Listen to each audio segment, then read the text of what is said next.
¿Cómo entender el anuncio del Centro Democrático en torno a que apoyará la reforma judicial que presentó el gobierno hace 2 semanas y que esto dejara como tema de discusión el proyecto que radicaron el miércoles pasado esa misma bancada?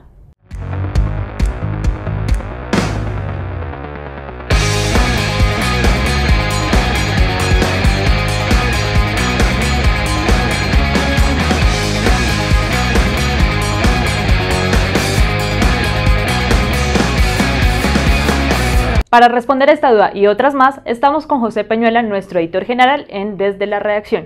José, cuéntenos cómo es este tema del uribismo en torno a que presentó este proyecto legislativo. El Centro Democrático decidió presentar este miércoles un nuevo proyecto de reforma a la justicia distinto al que ya había presentado o radicado el gobierno hace 2 semanas. El proyecto del Centro Democrático tiene 2 grandes temas que han sido muy polémicos. El primero es que revive la inmunidad parlamentaria, que implica que cuando la Corte Suprema de Justicia ordene capturar a un congresista, debe pedir permiso primero o levantar primero la inmunidad por parte de la Cámara o el Senado según sea el caso.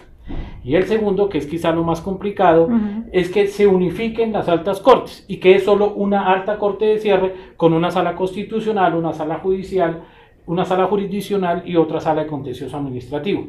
Es obvio que esto genera una gran cantidad de polémicas en redes sociales, entre los propios partidos, y revivió el tema de que si el Centro Democrático va por una vía y el gobierno por la otra. Sorpresivamente esta mañana tanto el presidente Uribe, líder natural del Centro Democrático, como el presidente del Senado Ernesto Macías, que pertenece al Centro Democrático, ya anunciaron que si bien se mantienen en la idea de que si discuta su proyecto de reforma, van a apoyar la del gobierno. Eso obviamente pues sorprendió porque no todos los días un partido presenta un proyecto y al otro día decide más bien dejarlo a un lado como discusión y dejar que apoyar o anunciar el apoyo al que ya estaba radicado, en este caso el Ejecutivo. Aparte del tema de la reforma judicial, ha habido otras diferencias entre el gobierno de Duque y el Centro Democrático. Una de ellas ha sido el tema del IVA, el impuesto del IVA a la canasta familiar y el proyecto anticorrupción. ¿Vendrán otras diferencias aparte de estas? Es muy posible. El Centro Democrático ha dicho claramente que ellos tienen su propia agenda, que hacen parte de la coalición del gobierno, pero que no necesariamente eso los cohíbe o les prohíbe al tener una iniciativa parlamentaria. El Centro Democrático y el gobierno han tenido ya algunas diferencias, pero son diferencias que se pueden tramitar en el marco de, del día a día legislativo, y es muy posible que sí, seguramente sí hay ciertos síntomas de inconformismo dentro de la bancada del Centro Democrático frente a lo que ha sido el gobierno Duque, sus anuncios, sus políticas e incluso los nombramientos.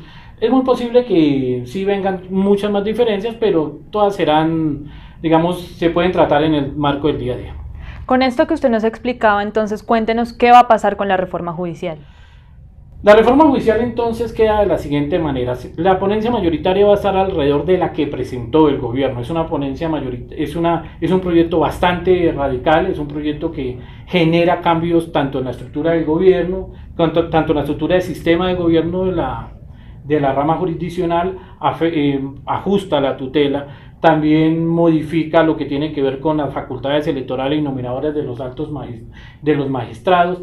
También aumenta los requisitos para llegar a estar en una alta corte. De igual manera plantea incluso audiencias de confirmación de designación de altos funcionarios.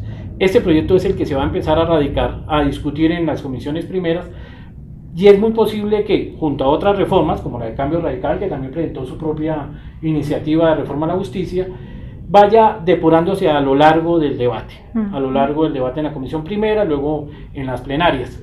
¿Qué puede pasar? Nadie lo sabe. Las últimas 2 reformas a la justicia que se tramitaron en Colombia, una en el primer gobierno de Santos y otra en el segundo, salieron bastante mal.